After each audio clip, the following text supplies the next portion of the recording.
Regular meeting of council to order at 3 p.m. for Monday, December 8th, 2025. Jody? Thank you. Please note council meetings are streamed live and recorded on YouTube. Attendees acknowledge that in accordance with Section 20 Sub 2 of the Access to Information Act and Section 4 Sub C of the Protection of Privacy Act, names, addresses, and other details provided when speaking at a council meeting will be publicly shared. Should you have any questions related to the collection or disclosure of personal information, please contact the Legislative and Advisory Services Division for the Town of High River by sending an email to atip@highriver.ca. That's ATIPP@highriver.ca. Thanks, Jody.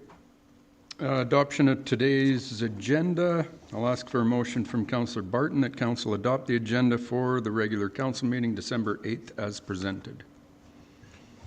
Yeah, my motion, Mayor. Thank you. All in favor? Carried.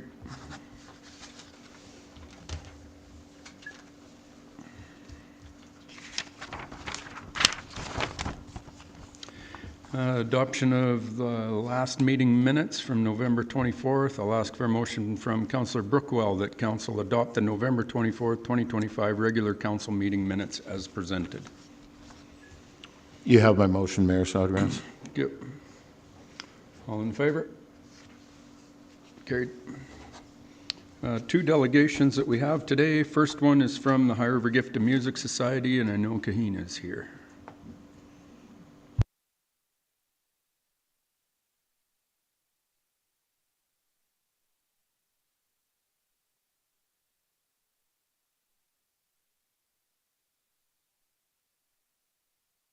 Amy Yonts, and I'm the Executive Director of High River Gift of Music.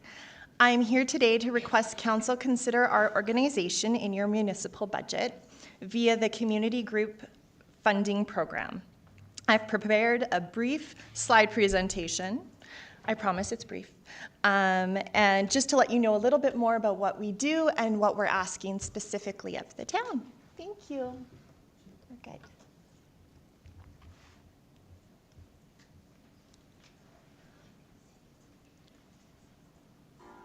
High River Gift of Music, enhancing community vibrancy through the power of music.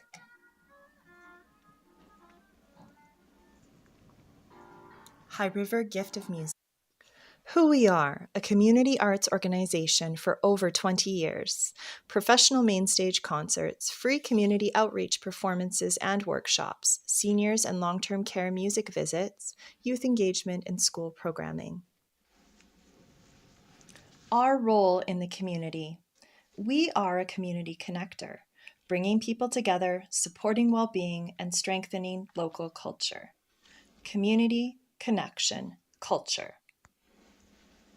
Attendance and reach.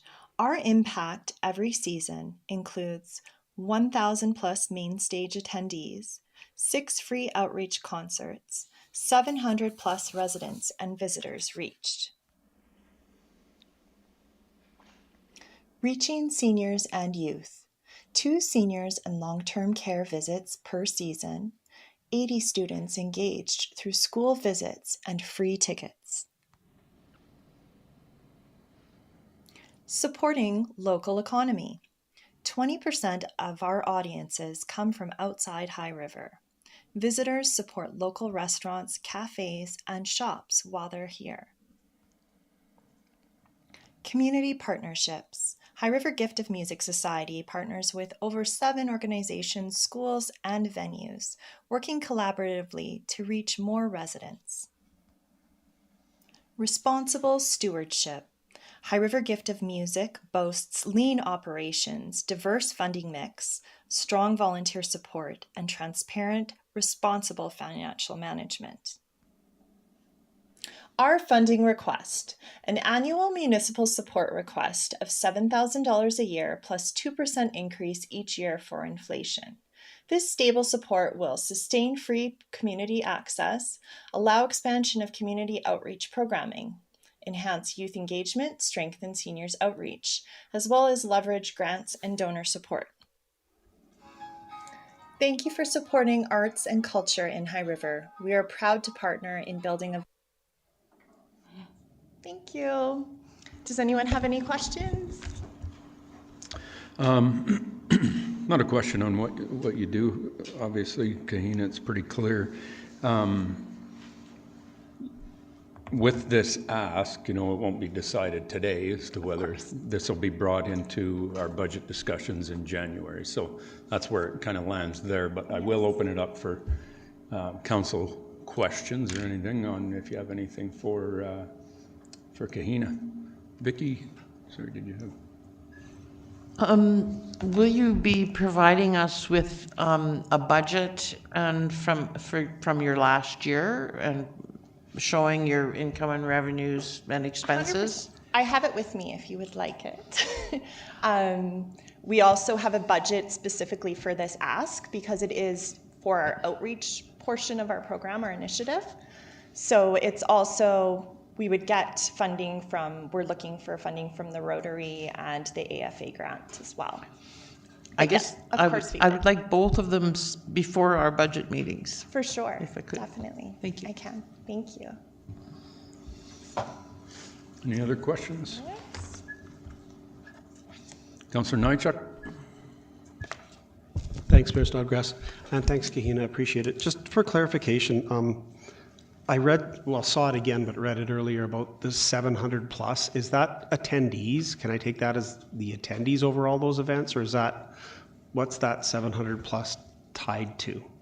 The number of attendees. Attendees? Yeah, Okay. so in our Honan's concert alone, we usually have at least 500 people attend the outdoor event. And then each of our concerts has between 100 and 200. Our Christmas concert actually had almost 3. Okay, so that's a lot more than 700. Those are all our numbers for Yeah. all of our concerts. So we're specifically here asking for our outreach. The outreach, okay. Yeah, so Okay, and that's the for our 700 free plus. concerts. Yeah, so Okay. more of our community-based ones and Okay, stuff. and just curiosity, that total number then, the exposure that you get through all your events and whatnot is a couple thousand more? More, yeah. Okay, awesome. Thank you very much. Thank you. I have no further questions, Kahina. Wonderful. Pretty Thank clear- you for your time. clear. I appreciate it. Yeah, thanks for the ask. Do we know if Phil is here yet, Lance? I haven't seen Phil come in. We can wait. We're just going to zip to the next. Is that Phil coming in right now? No? Phil's not here yet. Okay. He said he could speak. Do you want to speak to this, Lance? Sure. Why don't you? I know Phil's on his way from Okotoks. If you wanted to wait for him, we absolutely could, but Nope. you're getting ready to rip. Carol We'll tapped me continue to, on then. to speak Thanks, up if I Lance. could. Good afternoon, everyone. Lance Osmondson, resident of 1108 Highland Green View. I use the crosswalk in question at Highland Green Drive and High Country Drive quite frequently. The work done to the intersection has slowed down the traffic for the most part. Its goal of providing additional safety for pedestrians trying to cross north-south across the intersection across High Country Drive has improved. There are still people that both fail to stop in its entirety and will blow those stop signs completely. So I don't know if you could possibly consider putting some flashing lights on those stop signs to bring additional awareness to the stop signs. But there are also, it also comes to the responsibility of the drivers on the roadway to come to a full and complete stop. Everybody should be counting to 3, and they're not. I've walked across or attempted to walk across the intersection many times where drivers will proceed to enter the intersection while I'm still in the crosswalk before I've completed my journey across the crosswalk. For the eastbound stop sign on the south side of High Country Drive that's extended farther away from the intersection, people are not stopping at that stop sign. Some do, and then proceed, and then they stop again at the intersection, and then they cross again. So I don't know what can be done to bring awareness to the drivers that needs to happen. I've even seen school buses roll the intersection, not coming to a complete stop. So if somebody could speak to the school division about the behavior of the bus drivers, that would also be helpful. I know Carol, an employee of the town, I've seen her almost get hit by people that fail to stop at the intersection. So I'm generally supportive of the way it's constructed right now.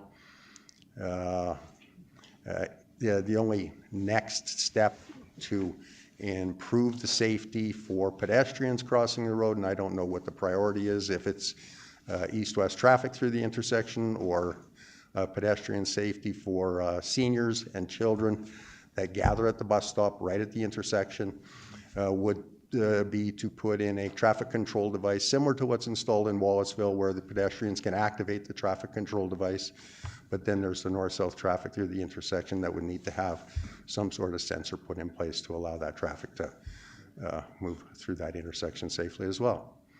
And the designing of the intersection, from what I've seen with the movement of the garbage trucks through the intersection, it's still very tight, but it does slow down the traffic going through the intersection.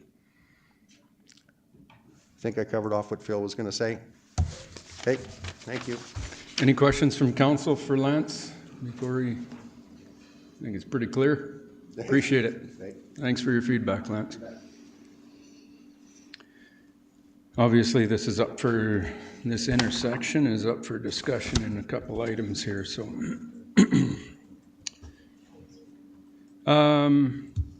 Renewal partnership agreement with the United Way. Is Shelley here, or you're speaking to this, Jody? Okay. Yes, I will speak to this one on Shelley's behalf. It is the renewal of an agreement, partnership agreement with the United Way of Calgary and area. Of course, the town of High River has had this partnership agreement for several years, and the intent of the agreement is to support the United Way and the town to engage the community, facilitate collaboration, focus efforts on key social priority areas, and fund a network of programs that serve the community. It does have a very successful and positive impact on our community. So this agreement is asking for an extension for an additional 2 years to the end of December 31st, 2027. We did attach the agreement to the agenda. The United Way just earlier today did send out an amended agreement, but we don't see what the actual difference is between the original and the new one. It was indicated that it was a correction, so I'm assuming there must have been like a typo or maybe a grammatical error, but they didn't highlight what that change was. So as long as council is okay to approve it, with the agreement that was attached to the agenda that went out last week, then I will take any questions. Okay, and you can come back to council if you do get clarification on what it sounds like it is a grammatical correction or something, but what we would be approving today is what we see in front of us today. And if you find that there's some extraordinary change in there, then that has to come back to council before. Yes, absolutely, especially if it has any impact to dollar amounts or commitments that Correct. council may be held to. Okay. Questions from council? See none, hear none. With that, I'll ask for a motion from Councillor Jones that council approve the renewal of the partnership agreement with the United Way of Calgary and areas for the time frame of January 1st, 2026 to December 31st, 2027, which is the agreement that's in front of us today on December 8th, and that council authorize the mayor and director of corporate services to sign the agreement. I'll give you that motion, Mayor Snodgrass. Thank you. Any further questions, comments? See none? All in favor? Carried. Thanks, Jody. High Country Drive, Highview Gate intersection, decision day. Kaylee?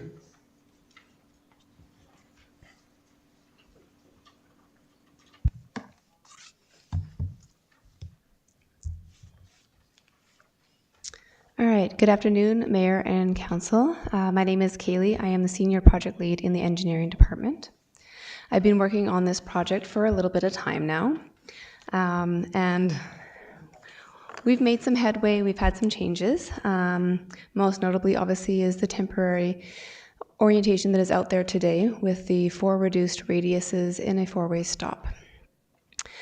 We had just met actually recently at the first meeting, committee of the whole meeting in November, to discuss where council would like to see this intersection go priority-wise and what's working and what's not working. Administration was then advised to go back to our consultant and have some conceptual drawings done up to see if we can accomplish the task list that council had given us. So on that task list is keeping the 4-way stop. We've had that intersection reviewed, as you will remember in the past, for whether or not it was warranted to have a 4-way stop. That 4-way stop was not warranted. However, we have put the 4-way stop in with the reduced radiuses. During our corridor study, it was reevaluated to determine if the 4-way stop is working, has it added any risk or liability to the town, and how it's working. And it was actually generally found to be working well, and in compliance, we're having fairly good compliance out there with the way the stop signs are located right now with those reduced radiuses. So on that side of things, our consultant has said, because of the extra measures that have been put in place, the 4-way stop works, and it is getting good compliance. The other piece we looked at was the reduced radiuses. We have heard a lot of feedback from the intersection being tight with the reduced radiuses. The reduced radiuses have a couple of tasks that they're to do out there. It is to break the stop sign in sight alignment for the driver and ensuring that 24/7 it's no parking in front of that stop sign. So it brings that stop sign in alignment with the driver who is supposed to be complying with that stop sign. It also reduces the width of the intersection, which naturally will slow a driver down while proceeding through the intersection.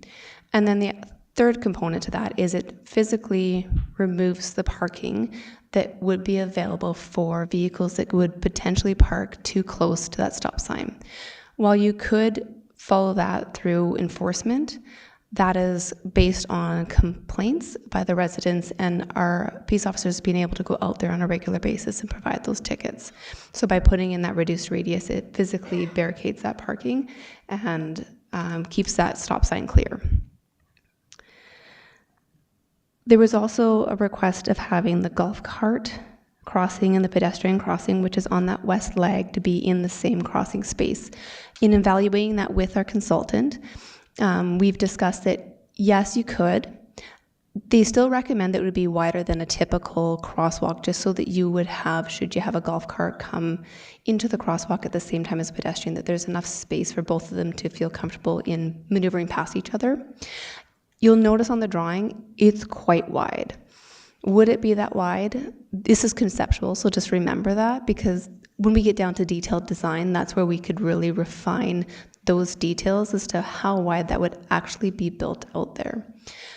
Some of this is also somewhat contingent on a lot of the factors we don't take into place right now, which is our underground infrastructure, how drainage is going to work, because we'll have to change some of those utilities out there when we do this. So a lot of that gets captured and tweaked during the actual final detailed design. So yes, you can put the crosswalks together. Yes, we would make it wider. Would it be visually as wide as this? It may not be, and that would be something that could get worked out through detailed design process. The other question was the single shared ramps for accessing the crosswalks at each corners. So that is ultimately the difference between the two different designs that were being presented today. So the first design there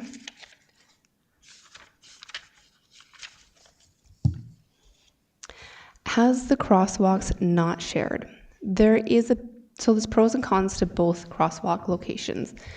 This particular crosswalk location, having it not on a shared ramp, does naturally have the vehicle not as close to the intersection, which was the initial request from council, is to get the vehicles as close to the intersection as possible. For sightline purposes, we do want vehicles as close to the intersection as possible.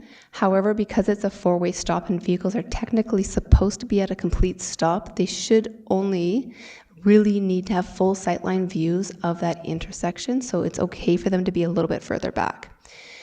The benefit to that vehicle being a little bit further back mostly supports that south leg of the intersection where you have someone coming north on Highview Gate trying to turn right onto High Country Drive with those bigger vehicles. And how that makes it easier is that because that stop bar is a little bit further back, it allows your vehicle to proceed into the intersection and turn right a little bit wider and gives them a little bit more room to kind of recorrect and get past that vehicle that would be at that stop sign. So there is a benefit to that, those crosswalks or those ramps not being a shared ramp, and that would be today's newer standard. In the other drawing, the next one, you'll notice we can do the shared crosswalks. It brings the vehicles closer to the intersection, which is what council was looking for. It does make it a little bit tighter for those bigger vehicles when navigating out of that south leg trying to turn right, but it doesn't make it impossible. It just means that the driver would need to have patience to wait for the vehicle that's on that east leg traveling west to have that spot clear before they turn right. One of the other things that had been discussed about giving more room for vehicles is that south of Boulevard in that south leg of the intersection and what that would look like. Pulling it back, we can do that.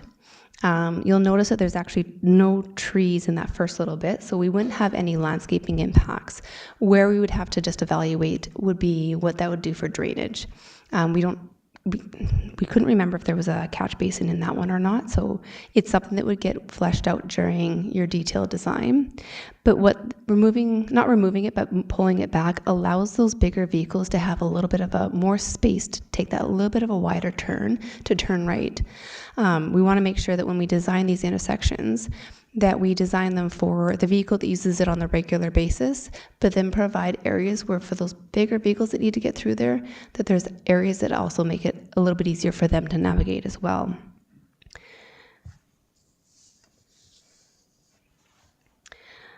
And then the other item that was asked was the reduced radiuses. Because the north and south legs have very minimal traffic, less than 10% of the traffic that goes through this intersection, the need to have that stop sign out at the driver is not as necessary because we're not seeing as much traffic. So we don't have compliance issues with that because that's just a natural expectation of the drivers that are on those north and south legs. So by removing that reduced radius, it gives them a little bit more room when they're coming up to that intersection. But keeping the reduced radiuses for the traffic that's traveling east and west, again, keeps those sight lines in there and just pinches that intersection. So that's about the only major differences between those two options that you see in front of you.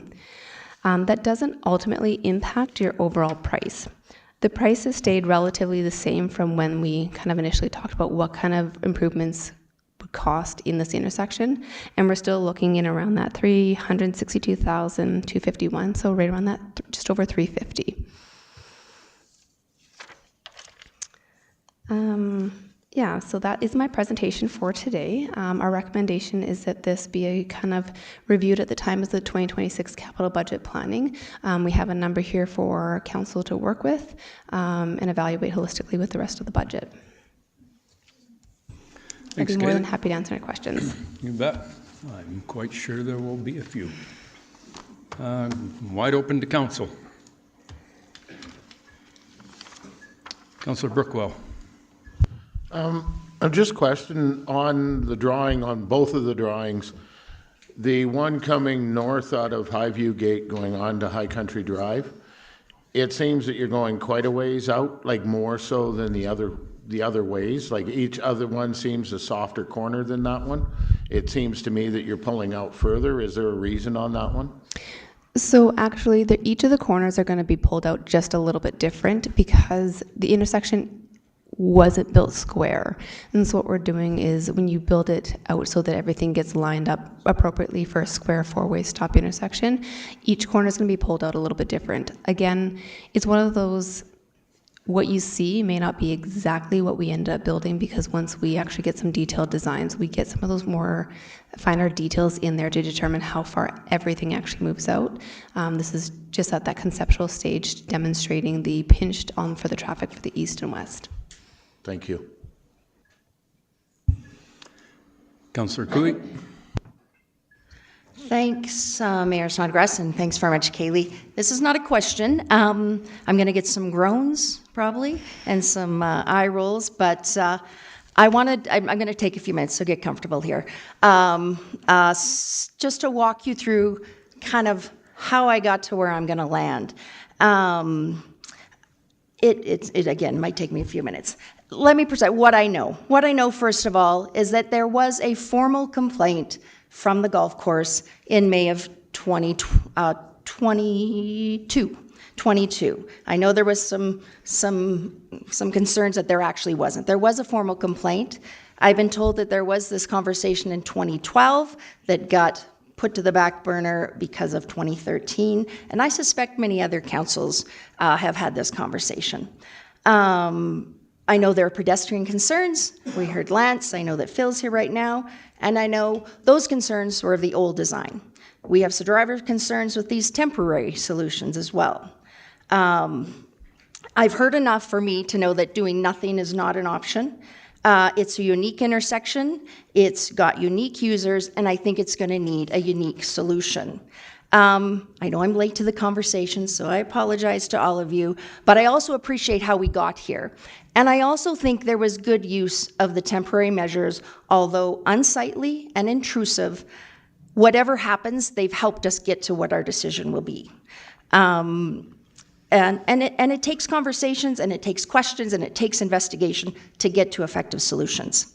I also know that the traffic counts, I don't have exact numbers in front of me, but vary anywhere from 4,000 and some to 6,000 some, depending on the day.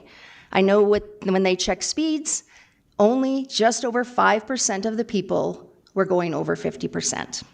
Where I'm really challenged with this intersection is the fact that there is a four-way stop a block away, and that this is a major feeder road for this community. Every time I've looked at a Google map, I've looked at the drawings, I've sat at the intersection, my focus is always on the west intersection, the golf course intersection. And so what I would really, again, the other intersections, with the exception of, there's that odd little angle at this intersection. The other intersections are like most other intersections in our community, and I have not heard any concerns regarding those other three crossings. So it really, in my mind, is just this one. So the first idea that came to mind was, again, just focusing on this. I am looking at removing the four-way stop, which I know there are concerns, although the residents I know have come to like it. The reduced bump outs, the larger crosswalk, and flashers for golf carts and pedestrians. Then I talked to someone with more expertise than me on these topics, and we talked about the angle of the intersection and some other nuances there. And so kind of at the end of the day, again, just focusing on the trouble area, no bump outs. Although I believe in bump outs, I absolutely believe they are a great way to calm traffic. They are an excellent way to bring pedestrian vehicles into each other's sight lines, and a great space for this. This just feels like a lot for this intersection. I'm recommending recessed parking on the west side to kind of the mailbox to open up those sight lines. If there's concern on the east side, recess the parking on the east side. Again, the flashers, so that when someone is using that intersection, vehicles must stop, and until it's clear, then they can go through. The stop sign, let me just see. There needs to be clear guidance no matter what we do for the golf courses. But I just believe that this does help improve flow traffic, and hopefully those flashers will bring attention to the users in that crosswalk. A part of this thought process was the review of the High Country corridor, and there's the corridor study that highlights many other areas of concern that is going to need our attention and also money. And I feel some of those might probably be higher priority than this one. I'm no expert, and I absolutely value and appreciate your opinion, Kaylee, and the work you've done and the experts you've brought into this. So you can tell me that your plan has already been probably revisited and doesn't work because of this, or maybe it does work. But as I said, I can't support doing nothing, but I feel that a solution similar to this or like this that's focused on the area concern feels to me appropriate, responsible, and a compromise that I think accommodates the majority of the concerns of all the users. Sorry, that's it.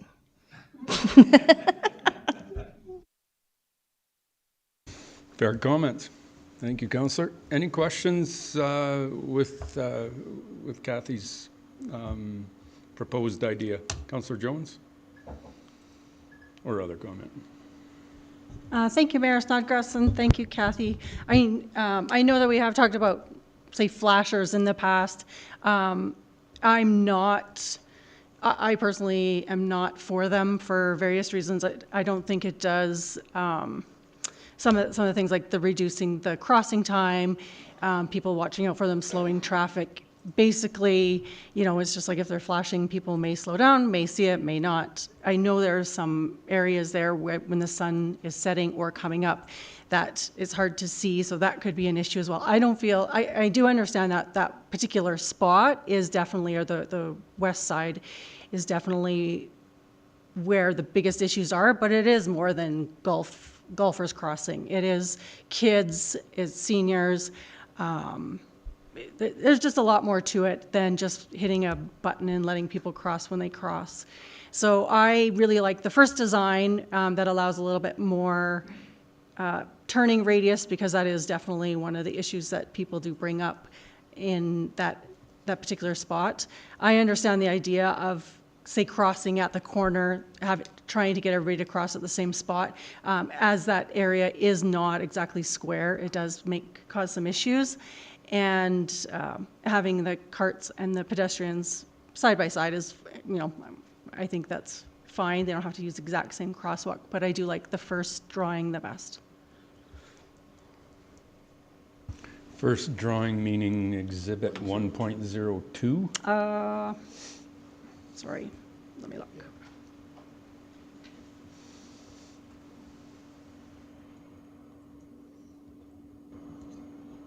.02, yes. Okay. Kaylee, can you help me out just while we're on that topic? The difference between 1.02 and 1.03 on the turning radiuses. I'm not seeing a change in the numbers. So so they do, the benefits to 1.02 provides the vehicle that's coming from the south leg, so coming off Highview Gate, turning right to head east on High Country Drive.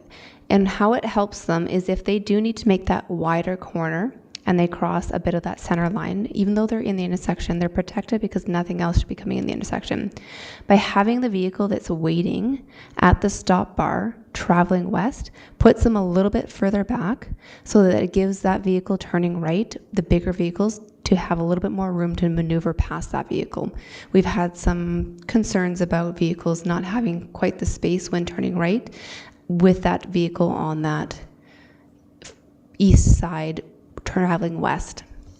And so that accomplishes it, and that seems to be our newer standard when it comes to designing corners, is just getting that stop bar a little bit back, giving the other vehicles that are turning right and going past that vehicle just a little bit more space to recorrect when they're those larger vehicles. So you'll notice on the 103, the stop bar is closer to the intersection. Right, so it's the radius of the bump outs is the same. It's the stop bar location that you're changing, right? Yeah, the stop bar just gives a little bit more room when it's a further back. Okay. Thank you for clarifying. Councillor McGonigal. Well, thanks for the work that you've done on this, Kaylee. I appreciate that.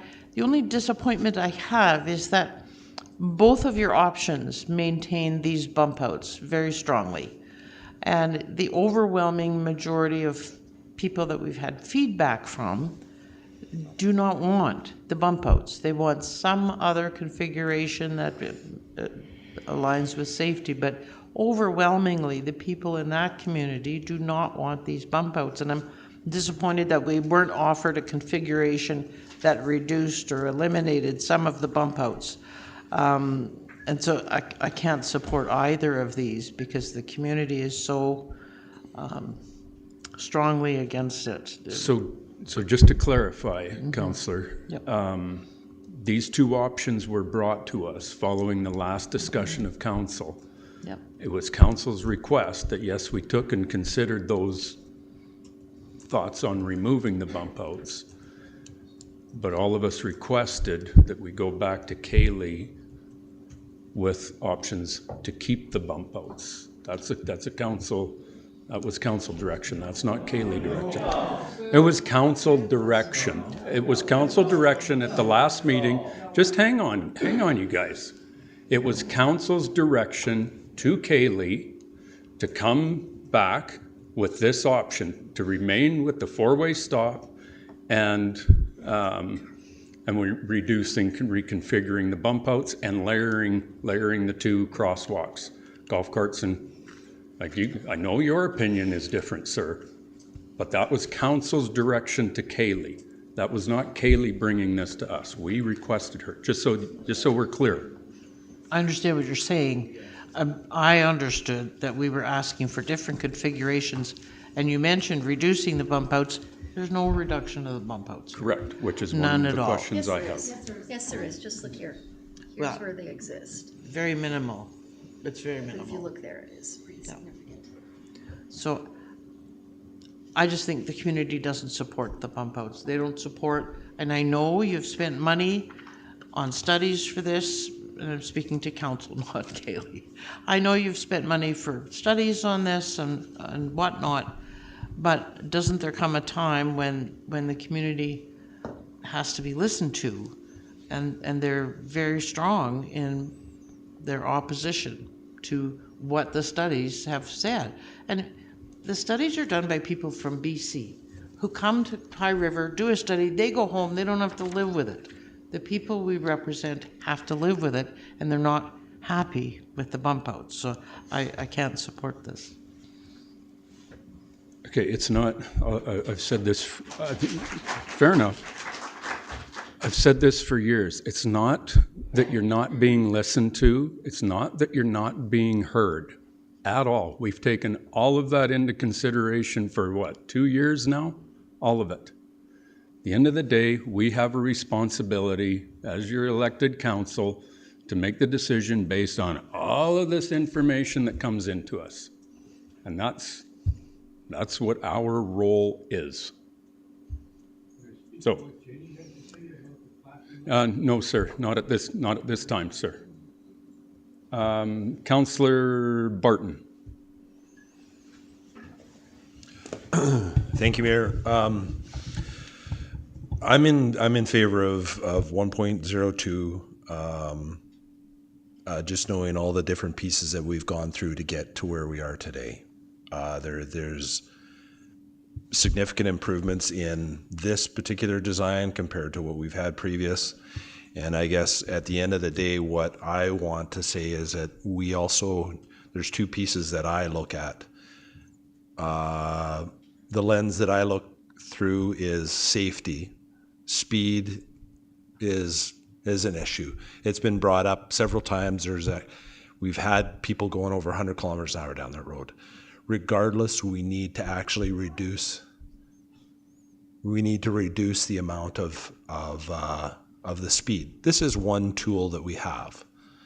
The next piece that we have is that this is also, as much as everybody, this is a main road, we also need to start looking at the fact that Cole Trail at some point is going to be the main road. Whatever it's called, Cole Trail, Longview Trail, changes somewhere along there. We need to keep that in mind. And so when I say that, this is a tool to help push traffic out to the main road. I mean, that's again, my opinion. That's another road that we need to deal with. This is just one piece to start slowing it down. That's it. Thank you, Councillor. Councillor Nychuk. Thanks, Mayor Snodgrass. Just as a point of clarification for me, maybe, because it's stop signs, Kaylee. On the graphics that you've shown, where those stop signs are placed, is that where they're actually going to exist? Or is that just a matter of that says there's a stop sign at the corner?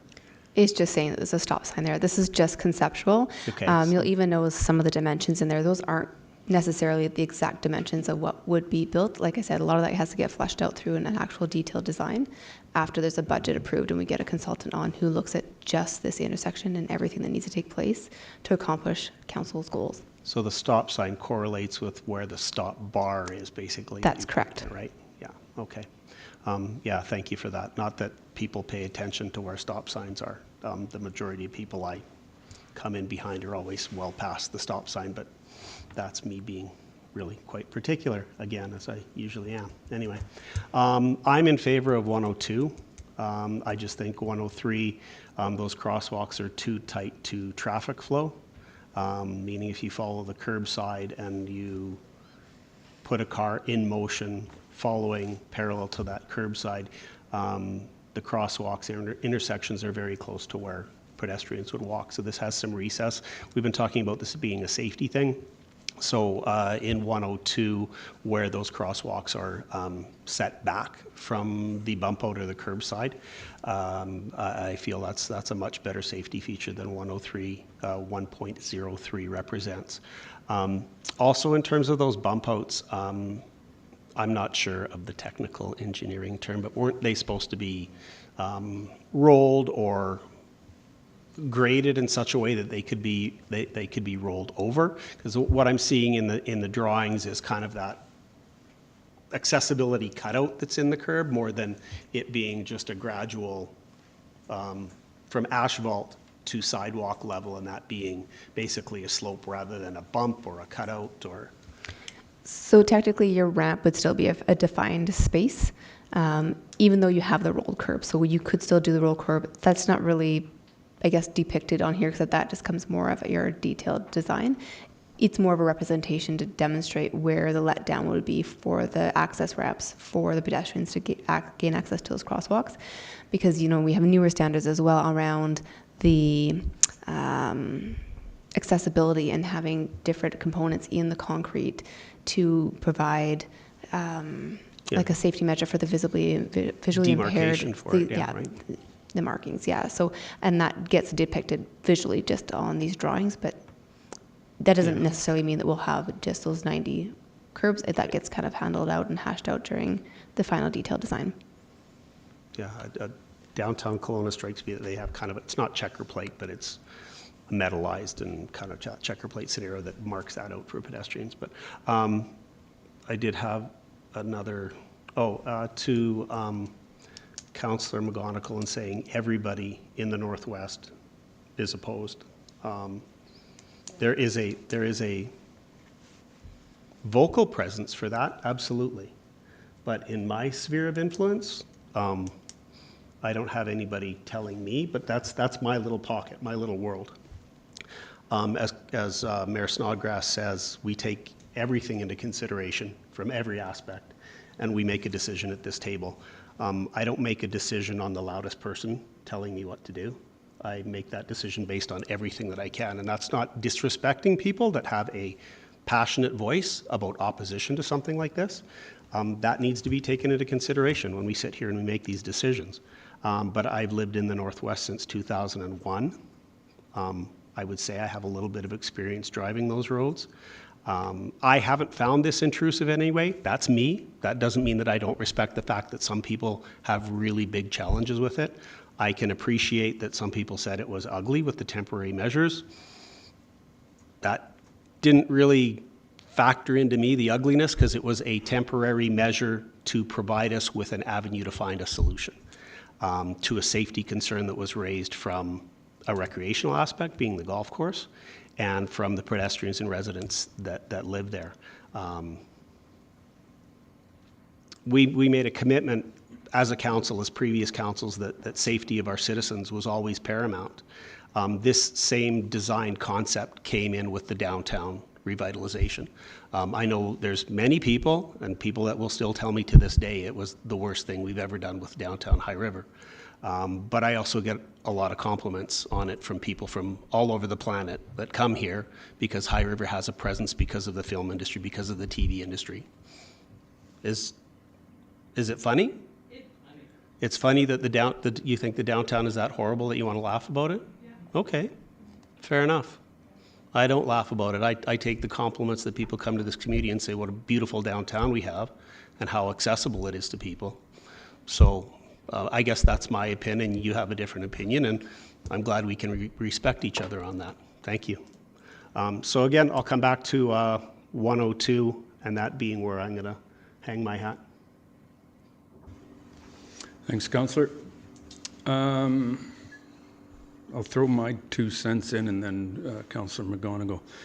I was kind of leaning to 1.3, but Kaylee, you've explained it, and as to what the difference is and where the benefit is of 1.2. So I'm gonna land on 1.2. I've always supported the 4-way stop. I think it's important. I think it's important for safety. It's important for traffic calming. It's important for speeds. It's important for the golf carts.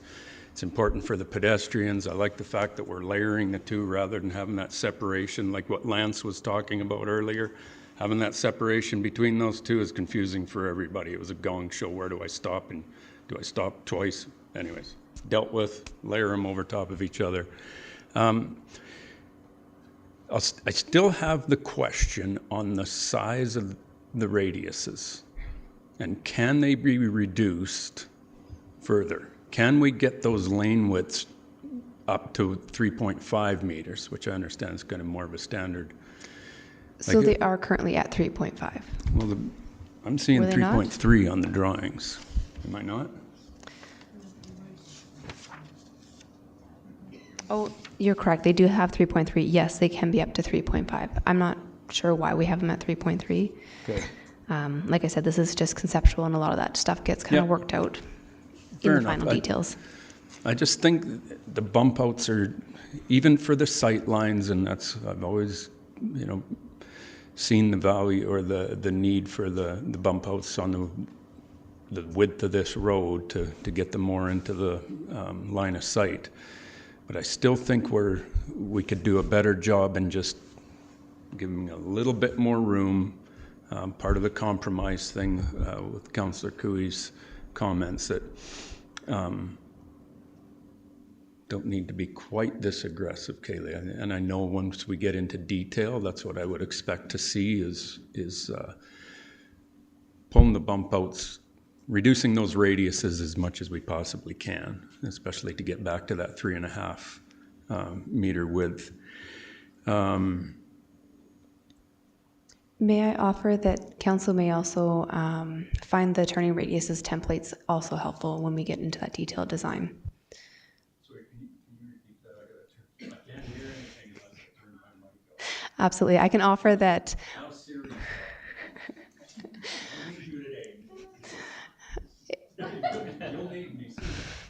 What administration can offer to council just to have a better idea of the width of those radiuses and how they're working is we can have those turning templates turned onto the drawing so you can visually see the different size of vehicles that are being put through there and just how they're working with radiuses. And I know we've had the fire truck through there, and back in Cody's day, they took even the ladder truck through there, and he said, yeah, we can get through and everything's cool. But I still think with trailers, fifth wheels, emergency vehicles, the more we can pull those back, it just, Absolutely, yeah. There is definitely some work that we can do that can help tweak this as we get into those final detailed designs. Okay. That south median that you had brought forward last meeting was also a way that we can do that by pulling it back a little bit and just giving a little bit more room to those lanes on the south side. Appreciate it. Yeah. I'm going to go back to Councillor McGonigal. Just a couple of things. Councillor Nychuk, I did not say everybody. I said the majority of people, and I think we saw that during the forum. The majority of people who live in that area and who live in High River are not happy with these bump outs. That's what I said, and I'll stand by that. I think we all saw evidence of that. That was mainly what I wanted to comment on. Thank you.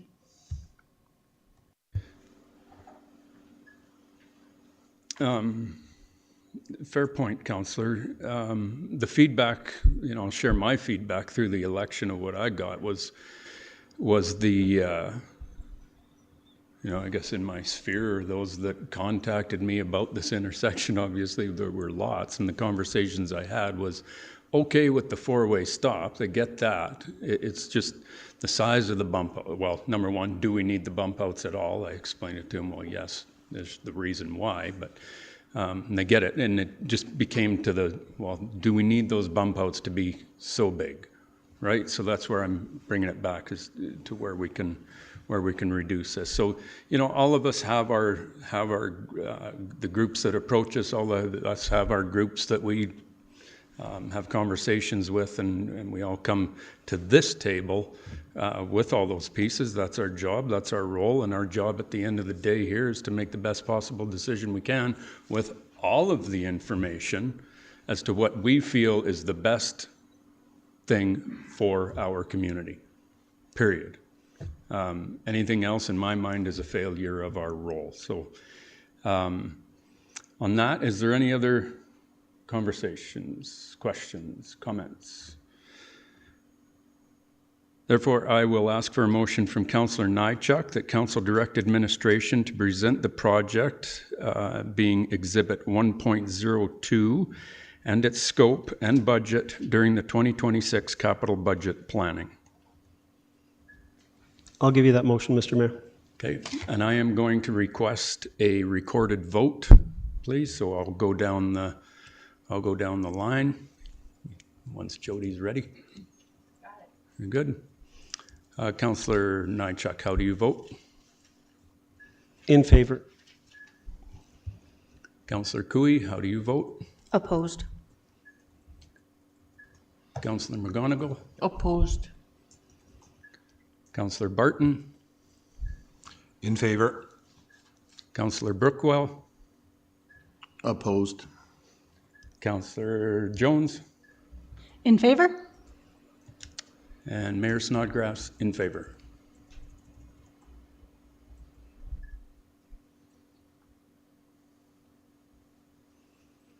Motion carries. Thank you very much. There you are, Kaylee. Thank you. Item 5.3, grants in place of taxes. Jordan?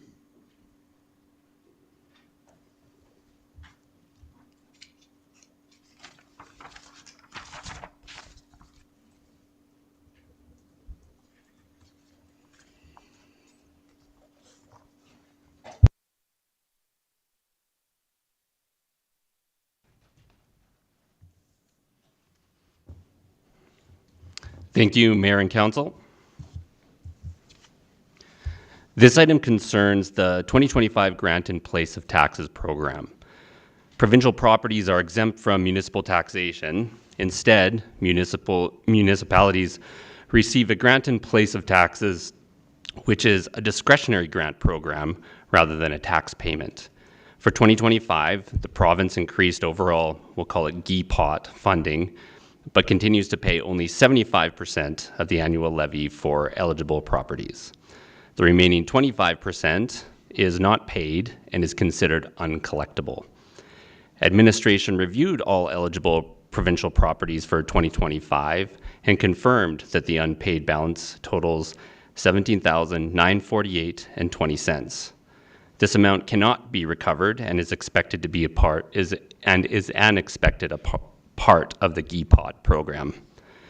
The accounts receivable policy requires council approval to write off the GPOT amounts. If approved, administration will adjust the accounts and record the write-off as bad debt expense. Administration recommends approval of the write-off. Happy to answer any questions. Thanks, Jordan.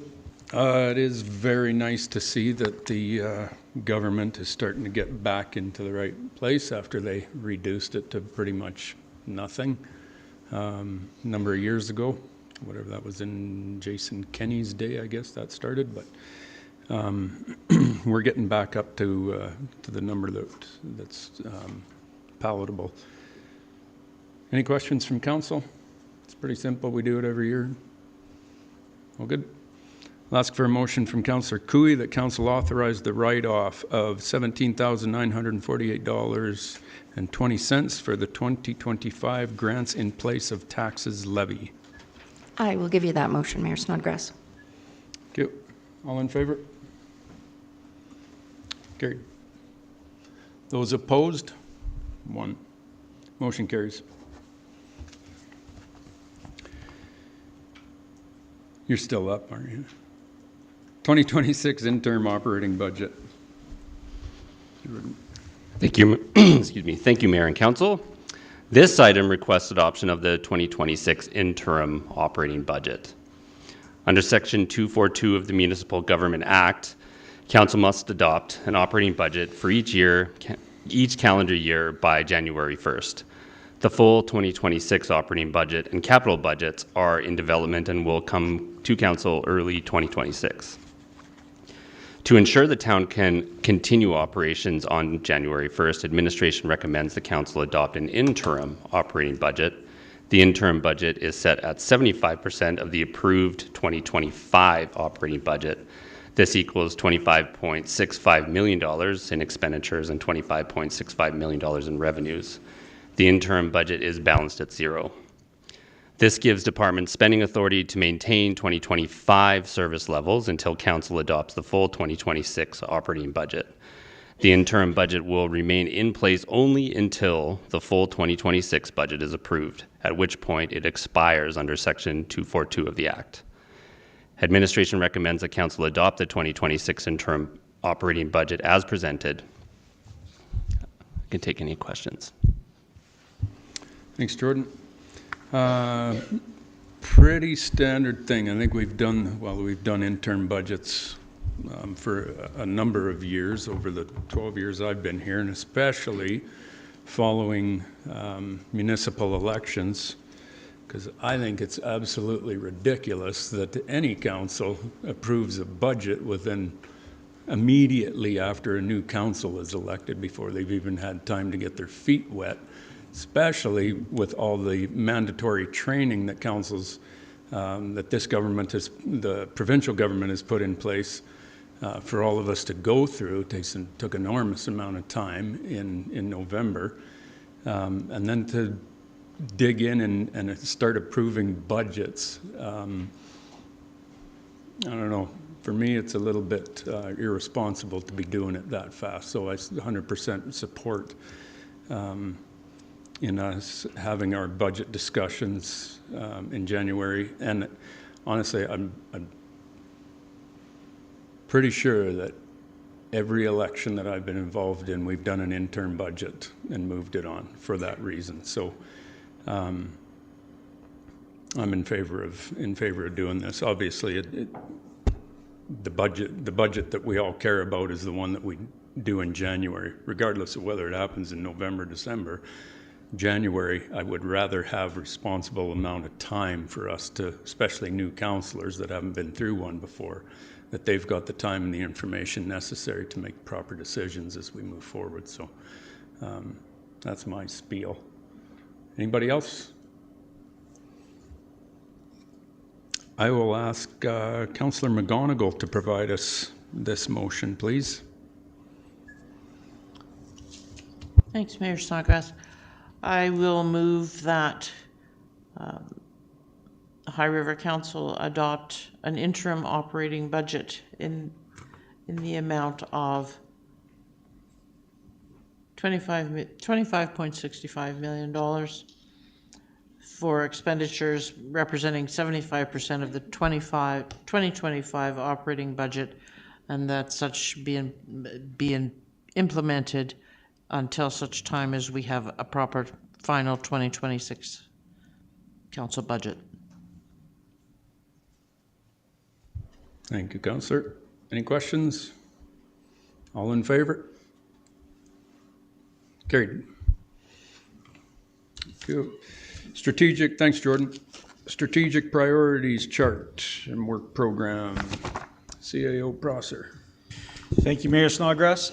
So as council recalls, 2 weeks ago, we went through a strategic priority setting process on November 17th and 18th. And the chart that you see attached, as well as the work program and the follow-up action list, are all results of that conversation. Over 100 items were identified by council through those 2 days, and all items were prioritized and put forward from that perspective. They were unpacked and then further dove into to get to all the details and what you see today, synthesized into a five-item priority list that you see before you. So within these priorities, council has identified the top 5 as being the land use bylaw, reviewing the scope review of the traditional neighborhood design or district, High Country Drive intersection design, Northwest Roads, Cold Trail and 64th Street options coming forward for budget, Northeast Area Structure Plan, continuing the engagement process that will be seeing another public engagement session in February, and then sports field upgrades, direction on how to proceed further with improving our levels of service on the sports fields. In addition to that, council also identified a next list as well as a later list. And on that next list includes the water strategy, review of the CP lands, review of our reserve policy, taking a look at Center Street design, the south leg from 7th, I believe it is, to the roundabout on 12th, and then a review of the active transportation network plan. In the later category, only 3 items, kind of taking another good look at our good neighbor bylaw for increased enforcement, development of a long-term capital strategy, and then completing the High Country Drive corridor study so we have all those safety improvements for the entire corridor that council could prioritize into the capital plan. Part of this process too is going to be linked to a session later this week with all staff that will be going through operational priorities and identifying where their priorities are and trying to align them and attempting to align them all with council's priorities and linking them to our strategic pillars. So based upon that, council has 3 options to consider here. 1, to accept the recommendation as presented. 2, to defeat the recommendation and send us back to the drawing board together on strategic priorities. Don't want to do that again? It was fun. Or 3, send this to committee of the whole for further conversation and diving into those top 5 priorities and kind of see if there's something else that has to be replaced. Now, I'll be clear, we do see that there's going to be quick movement on some of these priorities, that they're going to change in the first quarter so that we can build some momentum and continue moving those things up the list. But that's the presentation that you see today, and the recommendation is to proceed with the priorities as presented. Excellent. Thanks, Chris. One piece that I do want to clarify is those that have been paying attention to this, the water strategy, moving from the now down to the next. It's not that it's a lower priority, it's simply because that strategy relies heavily on what the town of Nanton is requesting and with us supplying treated water to Nanton. But we can't do any of that or consider any of that until Nanton is properly done the study they need to be able to provide to us so that we can move forward on that strategy. So it's not that we've knocked it back, it's just we need a pretty significant piece of information before we can move forward. So in the interim, we've moved another new item up. You can pick one, whatever they are, but that's the reason why that's there. Councillor McGonigal? Just a comment. It's not enough for me to vote against the strategic plan at all, but I don't recall us approving advocacy for coal mining on the provincial policy. I know that's something that the council has done in the past. It just seems to me to be flying in the face of the wastewater treatment program we're now studying with the Highwood, with the MD or the county. So I have concerns about that, and if it comes forward, I won't be supporting that part of it, but it's not a reason to vote against the strategic priorities chart. Just for my own clarification, obviously, I'm not understanding how the coal mining and the county wastewater Well, go together. the county wastewater project plans on putting our effluent into the Highwood River. Yep. And that seems to me contraindicated if we're saying we don't want the coal mining going on down in Coles Nest Pass, and we want 700 people put out of work because we don't want a little bit of selenium in the water. Okay, so no. We have a so disagreement. So let me provide you with the coal mining. It's the provincial policy. It's not specifically the Crow's Nest. It's not Grassy Mountain that this is about.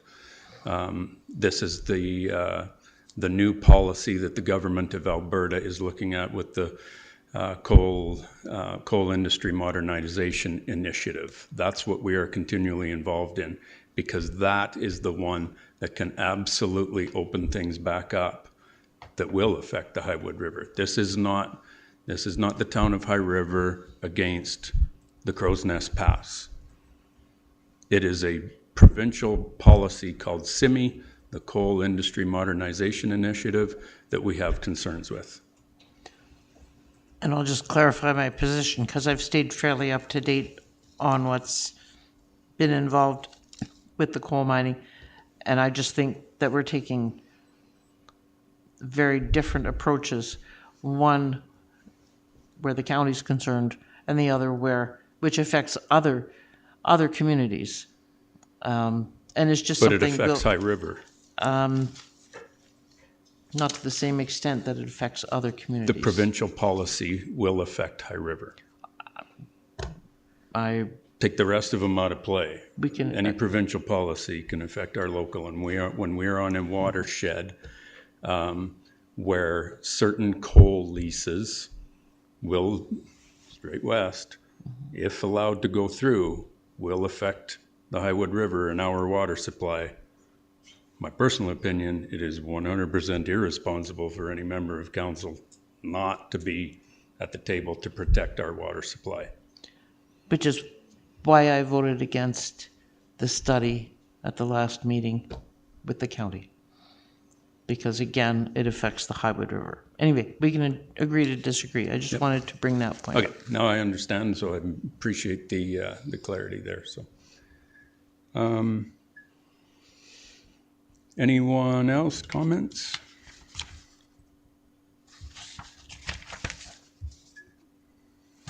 Where am I? Where is that? Councillor Nychuk. Thanks, Mayor Snodgrass. I guess I'm just going to, if council's okay with it, just speak on behalf of what this is, because we got a pretty large gallery today. This is a guiding document. It's not biblical in nature. So when we put the priorities there, if tomorrow there was an outstanding priority that was came to the surface for our community, for whatever reason that might be, council can take that direction and change it. So this is a set priority list that we focus on right now, but we also can change that at any time. That has to come through this council here, but I'm pretty proud of the work for those few days that this group all did together. We had some returning councillors, we had some new councillors, and we went through that laundry list of things to come up with what we deemed as the priorities, but that doesn't mean that the community, meaning yourselves as residents, can't come forward to us at any time and say, this is what we believe is a massive priority for the community. So this is here. It changes, it flows, it's an organic document, but I just wanted to speak to that this group brought this to the table, but at any time we can rejig that. It could be something else entirely if the table flipped upside down. So just because there's a large number of you here today, I just wanted to bring that up so you kind of understood the process and where this document sits. Thanks, Councillor Nychuk. Well stated. I will ask for a motion this time from Councillor Barton that council adopt their strategic priorities as follows. Number 1 being the land use bylaw, 2 High Country Drive intersection, 3 Northwest Roads, Cold Trail and 64th Street options. Number 4, the Northeast Area Structure Plan engagement, and number 5, the sports field upgrades direction. And further, that the strategic priorities chart and work program be adopted as presented. You have my motion, Mayor. Thank you. All in favor? Carried. Thank you. Councillor board and committee reports. Anybody? See none, hear none? Oh, Councillor Nychuk.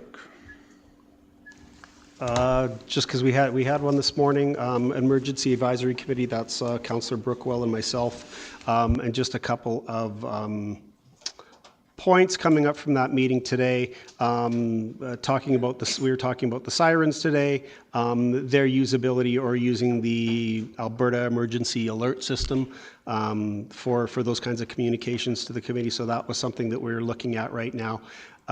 There's some hazard identification and risk assessment that our emergency services team needs to do an update. The RCMP gave us a little update on what, the goings on in the community, and happy to bring forward that there's nothing of significant concern. There's always, shall we say, deviant behavior, but for the most part, it's our quiet little community is quite safe. I feel pretty good about the service that the RCMP is providing and what they give us updates on and what they're telling us they're focused on. So that was just a little bit from today from EAC. So, Thank you, Councillor. Anyone else? See none. Public comments. So we have 2 requests to speak, and I'll start with the first one being John Turner. Just a little disclaimer, I got to be out of here at 4:30 to a prior commitment, so Council Deputy Mayor Jones will take over the meeting if necessary.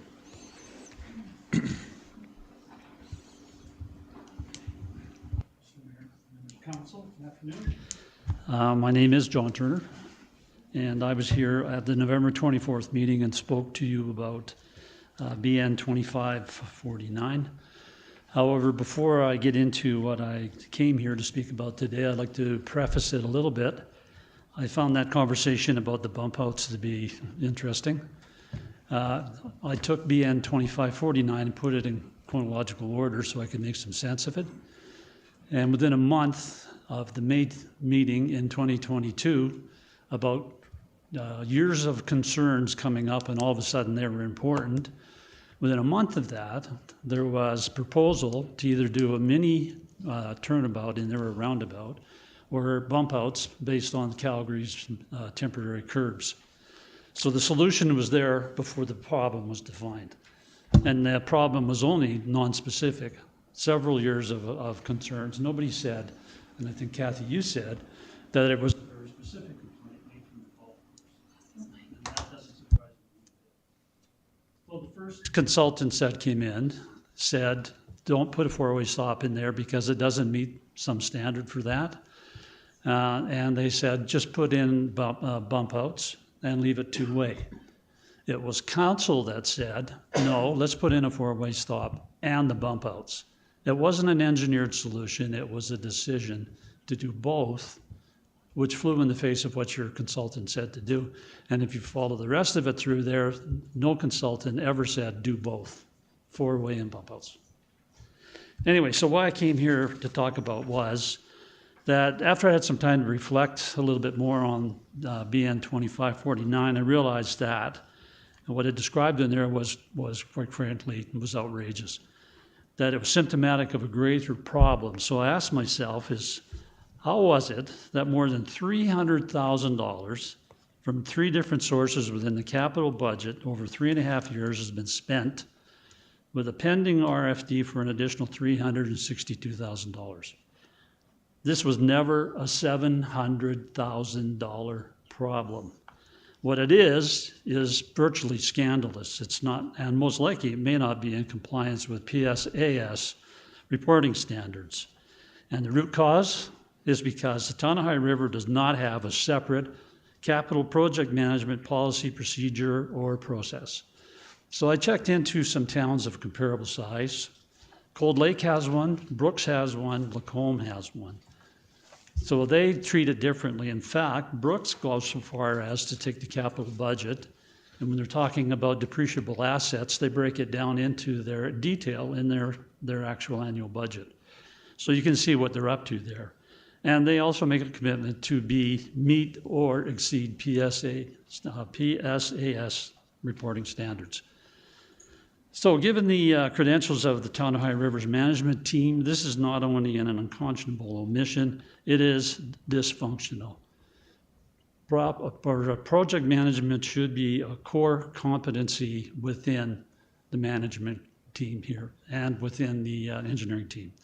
So just to pose the question, if Kaylee would have come to you in 2023 and said, we have over several years had concerns about this intersection, so we're requesting $700,000 in 4 years and we'll solve the problem, would you have said yes? I don't think so. So the problem here is because without a proper project management procedure, this thing has been done piece by piece by piece and adding on, adding on, adding on, adding on. So anyway, the stewardship of the Town of High Rivers capital budgets is an entrustment, and the taxpayer is entitled to the most careful, responsible, trustworthy government of this entrustment. The last time I saw a 10-year capital budget, it was $96 million. That's a lot of money. And 34 of that is to come from the province, and I have some comments to make on that too. So I also asked, has this happened before? And the answer is yes. In 2019, downtown high-speed internet idea was canceled for reasons that would have stopped from moving forward at the initiation phase had you had proper project management. It's called front-end loading. It would have failed because you couldn't have paid the payback. Well, why did you quit it? Well, you quit it. So by the time that it was done, the activity had cost over $500,000 with no discernible benefit. So that has been happened before. So would this continue to happen? Yes. 447-page RFD was presented at the November 24th regular council meeting, asking for $200,000 plus a 20% contingency for joint feasibility study with the county for wastewater treatment. This is a major departure from the assumption of the last decade that the wastewater treatment plant would be a standalone facility. So is this initiative running parallel to the standalone option? Does it have a separate budget? What happens to the sunk cost of the standalone wastewater treatment plant? What are the hurdles for proceeding or withdrawing from the joint venture? We'd like to know that. Is there a point where you say, we're not pursuing this any longer because it's not in our best interest? And so who's responsible for making that decision? And without proper project management, this could stumble along for years, racking up costs, only to be canceled by either party. So somewhere in there, you need to have these gates that say, if it doesn't meet this threshold, we're not proceeding with it. So thanks very much, county. We're going to go on our own. So the challenge I have for the CIO, mayor, council, you must implement a capital project management policy and process based on best practices, full compliance with PSAS, and a citizen-centric open book approach to transparency, accountability for the capital budget. This is a well-documented subject, so completion on or before the end of the first quarter of 2026 is a reasonable expectation. Reach out to the City of Calgary,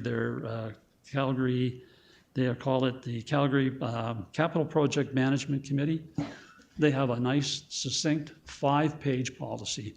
Plagiarize it. You don't have to reinvent the wheel. And I'm sure they'd probably be willing to let you have some people to come out here and help you get through this too. Anyway, so here's the cautions. During a speech to the Edmonton Chamber of Commerce on November 24th, Alberta's Minister of Municipal Affairs made headlines with a statement emphasizing that the province is not a shining knight on a white horse coming to solve municipal financial problems. As I said, the 10-year budget's looking for $34 million from the province. And on December 2023, after receiving numerous complaints, province has dismissed the mayor, 3 councillors, and 3 senior officials from the town of Chestermere. The reasons for dismissal were failure to act and dysfunctional governance. They've signaled it pretty loud and clear. They're fed up with the municipalities and they expect you to take care of your core competencies, one of those being project management. $96 million is a lot of money, and you want the province to hand over almost 30% of it. So I have that on a stick that you could put with the notes for today or your, and I also have the Calgary policy for project management, and I have their criteria for front-end loading on here, which if you take a look at that is, and if you say, well, if you'd have sat down and gone through the broadband process with using front-end loading, it would have failed. There's no way that you could base it on it had a payback because you don't know what businesses it might have attracted because you never said. I mean, what needs broadband business that's not already in this town? So again, if you do it properly, you come up with some answers that are easily explainable to the taxpayers and that keeps you on track. So that's that's what I have to say today. So there, again, the challenge is put a proper project management policy, procedure, and process in place to help your engineering department get through this. Because I'm sure if we asked Kaylee here today is did you ever think that this would take 4 years by the time it's done and $700,000? I'm pretty sure she would say no. So thank you for your time. I'll answer any questions you might have. Okay, thanks, John. I'll address a couple of points that you brought up that number one, Chestermere. Yes. Do you actually know why that council was removed? Yes. Yeah, it's Yeah. vastly different than what we're dealing with here. Well, Vastly I'm using it different. to There was illustrate the point complete. that Yes, Carol, government's you could shake your head, but it was vastly different what the details of what that outfit was doing and what the mayor was doing specifically out there was beyond. There's no qualms as to why they removed those guys. Yeah. Anyways. Now, the internet project downtown, yeah, $500,000 was spent in researching as to what this would look like, what it would cost. It was a big deal. At the time, everybody in the community was asking about internet and where we're getting internet, and we looked at it as though, hey, would this be a possible revenue generator for the town of High River? Is this a utility that we could build and we could run? It costs money to research that kind of stuff. And we went through a design and everything down there, and it absolutely, like what you're talking about, asking about the wastewater treatment plant. Yes, it absolutely got to a point where we went, is this realistic? What's the uptake? We went to the businesses. There wasn't a lot of business. You know, everybody wants fiber. Very few need it to the point where they're going to pay a premium to get fiber, right? So we abandoned it. And yeah, it was $500,000, but we felt that abandoning $500,000 was a lot better than going into a $10 or $11 million infrastructure project. Just let me finish, John. Okay, go ahead. $10 or $11 million infrastructure project when we knew by then that we don't have a lot of uptake. So we said, let's back off. Lesson learned, we got a lot more information as to where we're at. Obviously now private sector has taken it over and they're putting fiber in to downtown. Wastewater treatment plant, yes, it will absolutely be assessed as we go along as to whether that's a good deal to get into. I've talked about that myself in this council that collaboration is a wonderful word to talk about, and it makes everybody feel good. And okay, you can save a little bit of money, but you also have to look at how is this thing actually going to operate with two municipalities trying to do it together. It can get very, very difficult, and I could go through a number of examples where it doesn't turn out. But as far as your capital projects plan, we can absolutely have a look at that. I can request Council or CAO Prosser to bring us some information as to what something like that looks like. I'm wide open to having a look at what that would change from what we're doing now. Obviously, if this decision I feel would have went in your favor, you might not have had the same feelings, but maybe I'm wrong. We'll leave it at that. Appreciate it. Thanks, John. Okay. Councillor, who do we have next? The next one. Request to speak from Carol McMillan regarding the 2026 interim operating budget.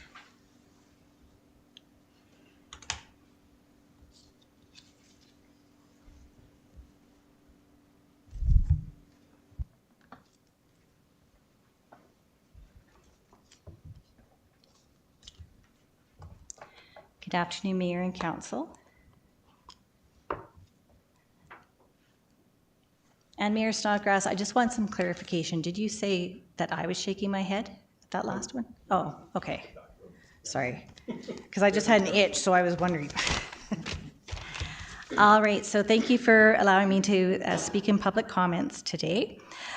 Through the mayor, I would like to ask CAO Chris Prosser to speak to why a capital budget was not included in this report for council to review and adopt.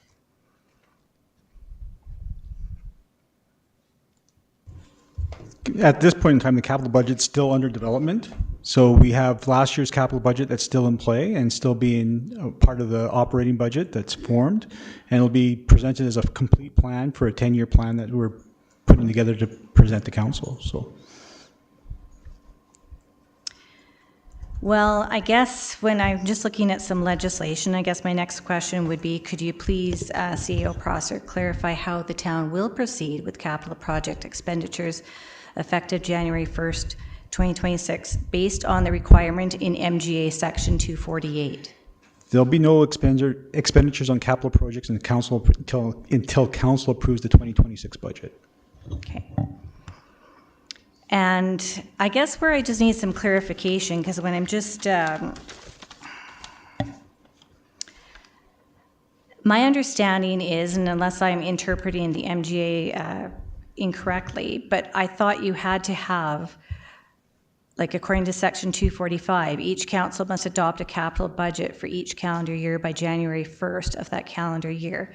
My interpretation of that, isn't that, like, how can you adopt an interim operating budget if you don't have also the capital budget in line for 2026?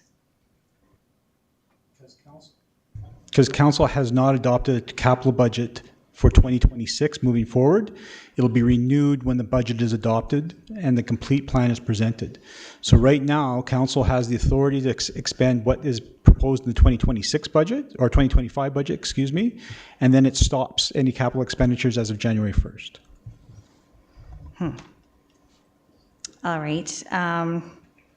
I think I will be, I guess I just need some more clarification that perhaps I'll be sending another email to, because to me, when I interpret, like even with 248, you know, each council must establish procedures to authorize and verify expenditures that are not included in a budget. I just don't understand how you can take the capital budget from 2025 along with the interim operating budget,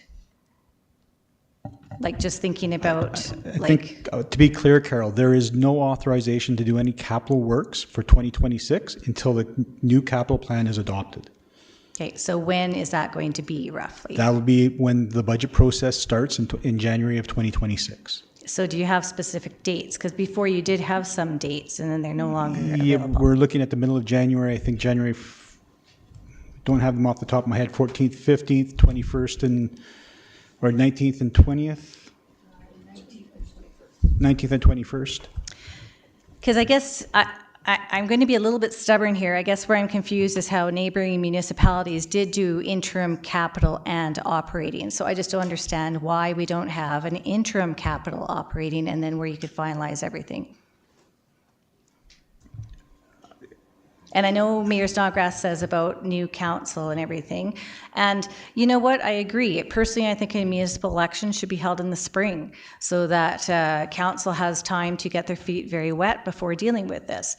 But I'm just curious when there's neighboring municipalities who already have an interim budget for a year in place with both capital and operating.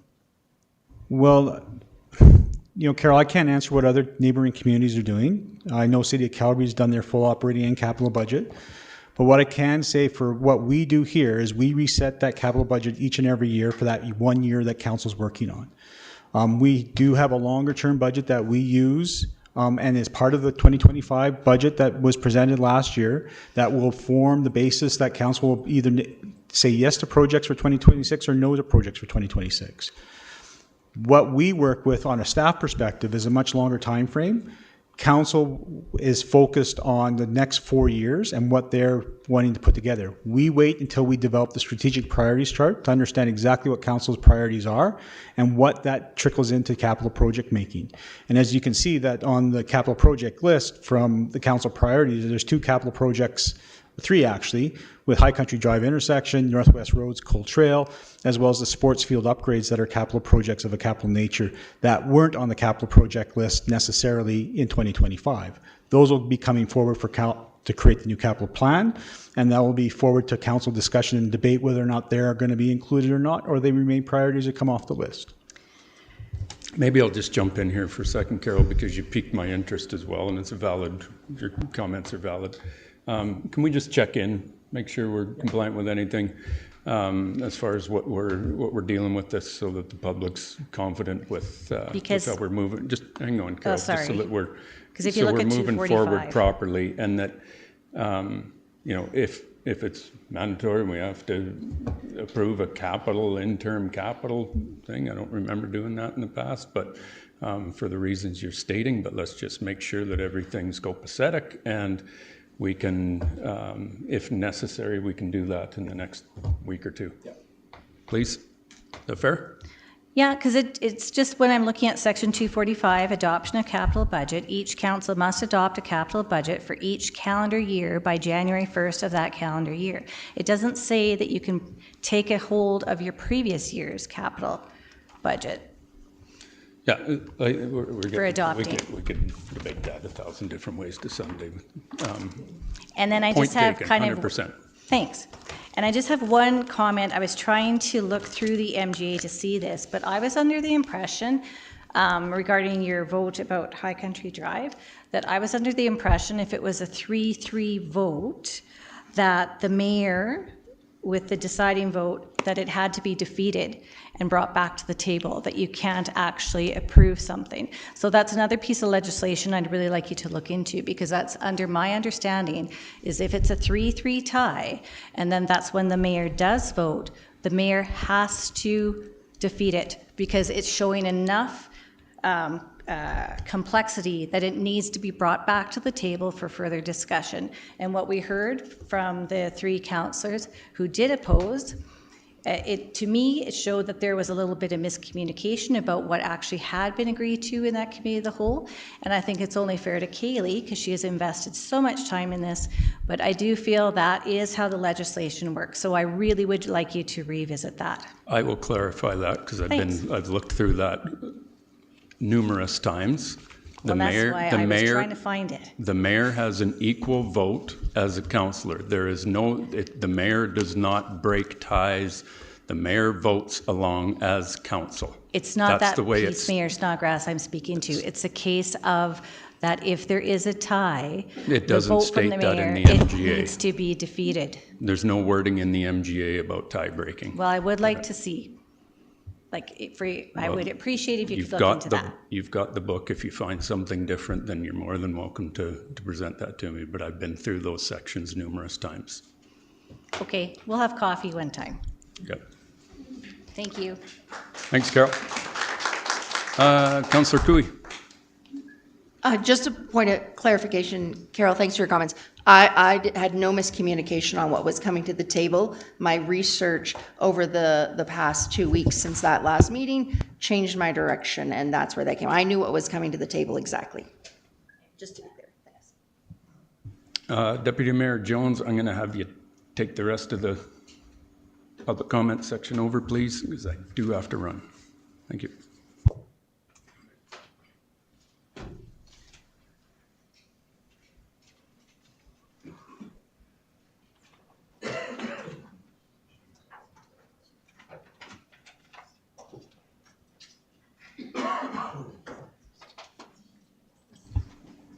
Were there any other public comments? Yes. Please state your name and then share your comment. Well, for the record, my name is Alan Brander, A-L-L-E-N. And I want to talk about the intersection on High Country Drive. And I can't begin to tell you how disappointed and discouraged I am with this council on this matter. Because as I understand your vote, you have now provided an opportunity to increase next year's capital budget by $362,000. And I know that's not set in stone yet, but that's nevertheless the impetus of your decision.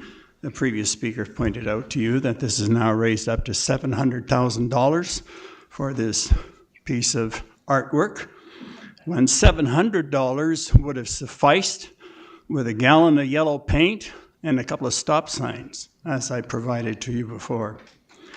In your narrative, you state that since this redesign, overall driver behavior and pedestrian safety has improved. It's motherhood and apple pie. It's not factual. And you have no idea as to is it safer or is it not safer. All you have, and I've said that to you before, you have no records. And if you do have records of accidents or any speeding issues that occurred on High Country Drive before, then you have never shared that with the general public. You're happy to tell us that you have to consider all of the inputs that you have. Well, what have you not shared with us? What have you not heard? When there was an earlier conversation and the gallery behind me objected very seriously, the mayor pointed out that that's the direction he gave to staff, that you gave to staff. And you were right about that. That is exactly what you did. But it's not what we, as members of the audience, a month ago at the Cow told you that we wanted. And it's not what, I'm going to say hundreds, I have no way of knowing that accurately, of course, and neither do you, because you're not keeping those statistics, but the vast number of citizens that have told you the same thing. Get rid of those push-outs. Last summer, I'm sorry that Craig has left, but last summer Mayor Snodgrass put it in writing, and he told me then that the next council would have to deal with it, and they were proposing permanent push-outs, and that's where you're headed now. And it's a mistake. It need not happen. Another $360,000 is just a number on your budget, but for the rest of us, we all have to pay for that. That money would be better served in another area. I think I'm going to leave it at that. I'm not going to comment at all about the proposals that were presented in terms of the redesign of the intersection, because in my view, it warrants no response. Thank you for hearing me. Thank you for your comments, Al. Is there anybody else who's wishing to speak? I just want to comment on something you said. Yeah, you have to come to the front, please.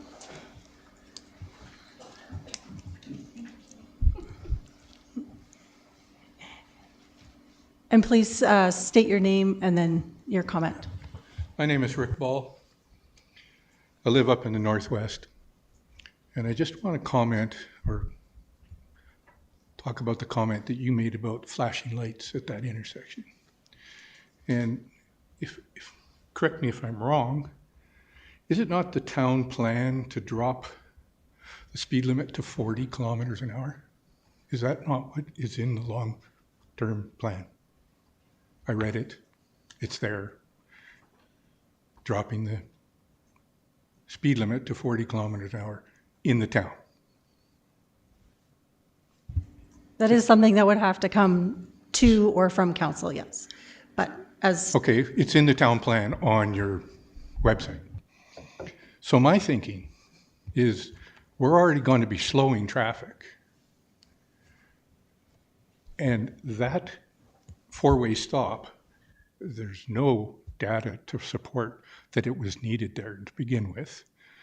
The bump outs are intrusive, but putting up a standard push on the button flashing light to indicate that people are crossing or carts are crossing, to me is plenty, because I look at school zones that are 30 kilometers an hour, and if we're heading to 40, that's pretty doggone close. What is the data and what is the research on how many pedestrians are injured in a school crosswalk with flashing lights? My thought is it's pretty low, because people look at those. I look at Riverside Drive and the flashing light that's there. Lots of people travel down Riverside Drive. I live there. People drive down there 60, 70 kilometers an hour. But when that light's, they stop. So don't tell me flashing lights don't work. That's me. Thank you for your comments. Anybody else?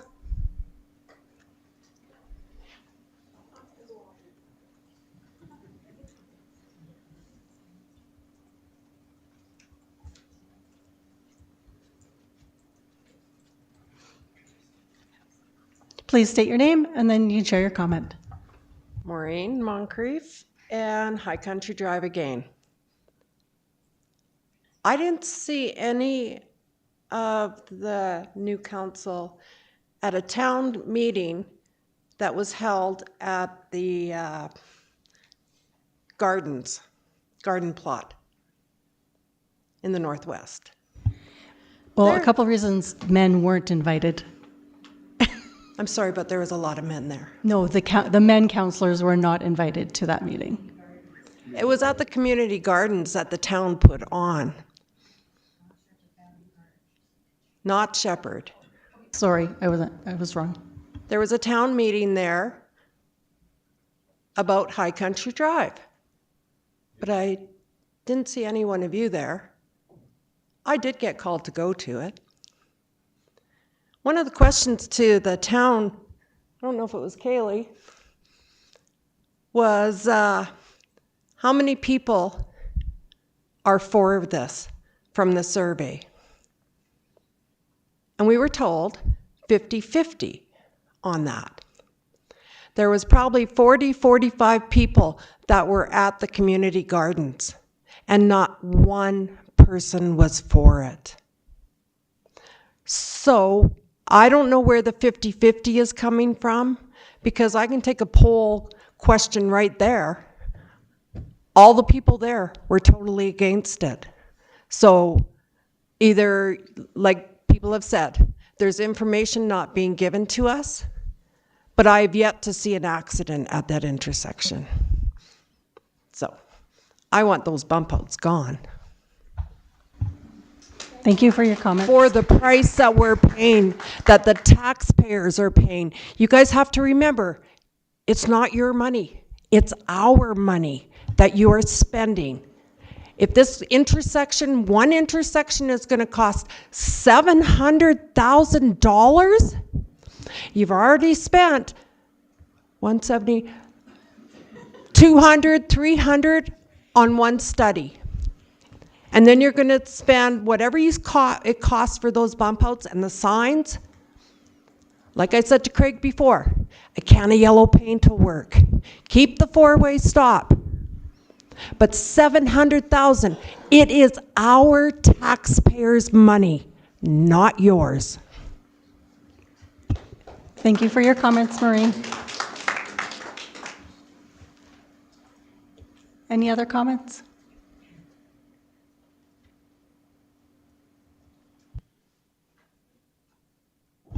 Seeing none, I believe we're heading into a closed meeting.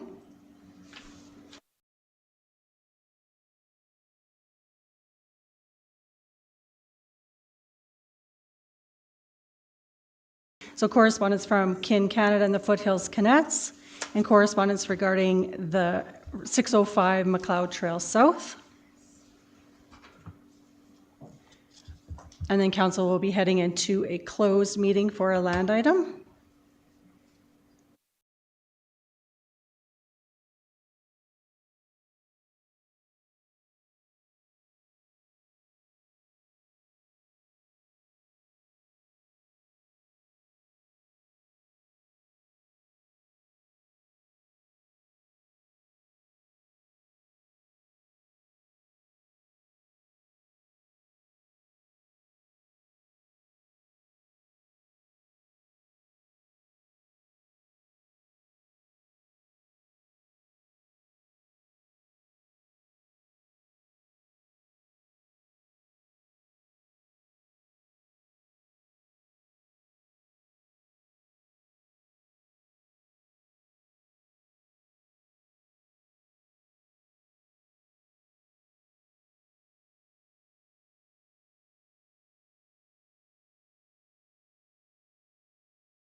Oh, do we?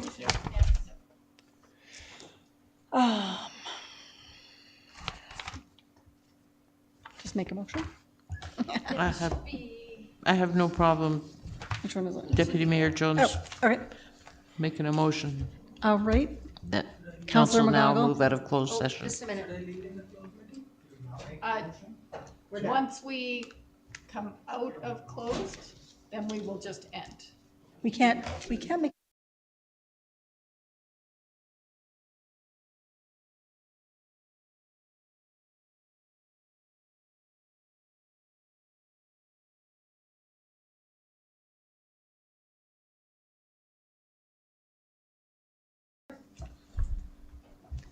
Thank you. Carried.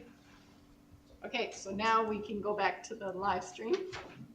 And then Jenny, you can close. So do we need like 10 seconds or?